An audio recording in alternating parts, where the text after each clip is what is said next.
Alhamdulillahilladzi ja'ala as-sabra jannatul mu'minin. Asyhadu an la ilaha illallah wahdahu la syarika lah. Asyhadu anna Muhammadan abduhu wa rasuluhu la nabiyya ba'dah. Allahumma shalli wa sallim ala sayyidina Muhammadin wa ala alihi wa sahbihi ajma'in. Amma ba'd.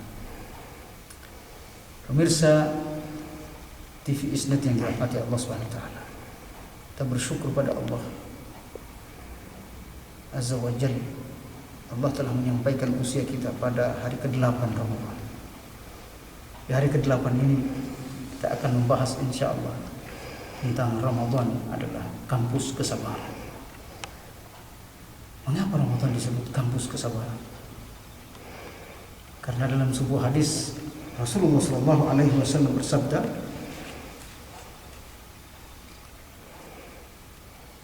"Sumu syahrus sabr." Berpuasalah kalian pada bulan kesabaran.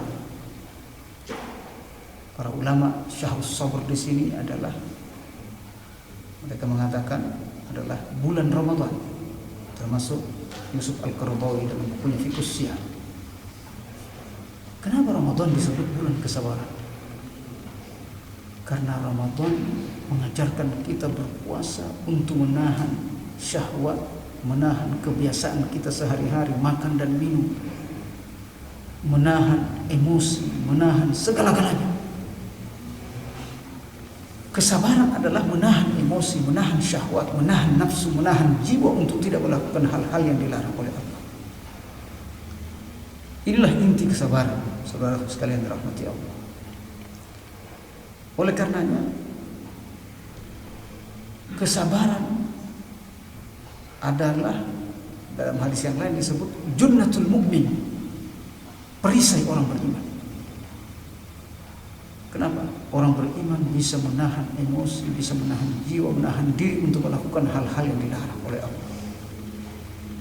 Kalau di dalam bulan Ramadan dia bisa menahan, seorang muslim bisa menahan hal-hal yang dihalalkan oleh Allah, apalagi sesuatu yang diharamkan oleh Allah.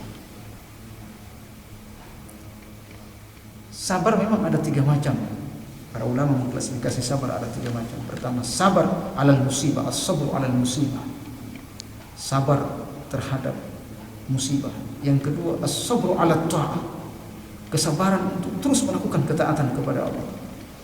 Yang ketiga, was-sabru ala tarkil ma'asi. Sabar untuk meninggalkan maksiat. 3 bentuk kesabaran ini memang pada ujungnya kemudian mengantarkan manusia kepada ketakwaan yang luar biasa kepada Allah Subhanahu wa taala. Puasa mengajarkan kita kesabaran yang sangat tinggi. Seorang psikolog modern, Abraham Maslow, mengatakan, menguji beberapa anak SMP. Siapa yang mampu menahan diri selama 10 menit untuk tidak mengambil makanan, maka pada akhirnya anak-anak ini akan menjadi anak-anak yang sukses.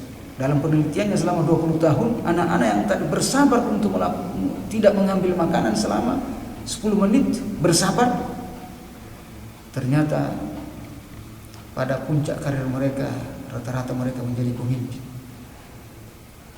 Inilah tujuan Allah Subhanahu wa taala mengajarkan kita berpuasa dalam rangka membina kita menjadi orang-orang yang bersabar.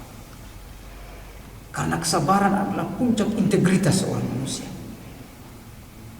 Kalau dia mampu bersabar, maka dia mampu untuk melakukan hal-hal yang lain dalam kehidupannya. Oleh karenanya Ibnu Qayyim al-Jauziyah mengatakan bahwa sabar adalah raja untuk semua akhlak, pemimpin untuk semua bentuk moralitas. Kalau Anda sudah bersabar, maka Anda akan menjadi orang yang lemah lembut. Kenapa? Karena Anda bersabar untuk tidak emosional, berkata kasar kepada orang lain. Kalau Anda bersabar, pasti Anda menjadi orang paling disiplin dalam kehidupan Anda. Karena Anda bersabar untuk menahan dan melawan rasa malas yang ada dalam diri Anda. Kalau Anda bersabar, pasti Anda menjadi orang yang paling pemalu untuk melakukan maksiat. karena Anda bersabar menahan diri untuk tidak melakukan maksiat. Ini yang dimaksud oleh Ibnu Qayyim al-Jauziyah sebagai sabar adalah raja dari semua akhlak budi pekerti manusia. Bila Anda telah memiliki kesabaran, maka Anda telah memiliki semua akhlak-akhlak yang lain, akhlak-akhlak terpuji. Saudaraku yang dirahmati Allah SWT, saking pentingnya sabar ini Allah SWT menjelaskan dalam Al-Quran, Innallaha ma'as sabirin, sesungguhnya Allah bersama orang-orang yang bersabar. Bahkan pahala orang-orang yang bersabar, kata Allah SWT, unlimited pahalanya, tidak dapat dihitung. Innallaha yuwaffas sabiruna ajrahum bighairi hisab. Sesungguhnya Allah Subhanahu wa taala melipat gandakan pahala orang-orang yang bersabar tanpa hisab. Bahkan kata Allah Subhanahu wa taala, pemimpin-pemimpin dunia sebelum kita adalah manusia-manusia yang sabar. Wa ja'alna minhum a'immatan yahduna bi amrina. Kami jadikan di antara mereka, di antara manusia itu pemimpin-pemimpin yang memberi petunjuk kepada manusia sesuai dengan perintah kami, sesuai dengan syariat Allah SWT, yaitu para nabi dan para rasul. Kenapa mereka dijadikan nabi, dijadikan para pemimpin di bumi? Lamma sabar, ketika mereka mampu bersabar dan menjadikan diri mereka manusia-manusia sabar. Saudaraku, Ramadan membina kita untuk menjadi manusia-manusia yang sabar. Sabar atas emosi kita, sabar atas dunia dan materi yang tercermin dari kemampuan kita menahan diri dari makan, minum yang kita inginkan. Sabar dari menahan hawa nafsu kita, sabar atas melawan kedustaan, sehingga kita menjadi manusia yang jujur. Semoga kesabaran ini menjadi karakter kita insyaallah selama Ramadan ini, sehingga kita menjadi orang-orang yang sabar insyaallah. Kurang lebihnya saya mohon maaf. Wassalamualaikum warahmatullahi wabarakatuh.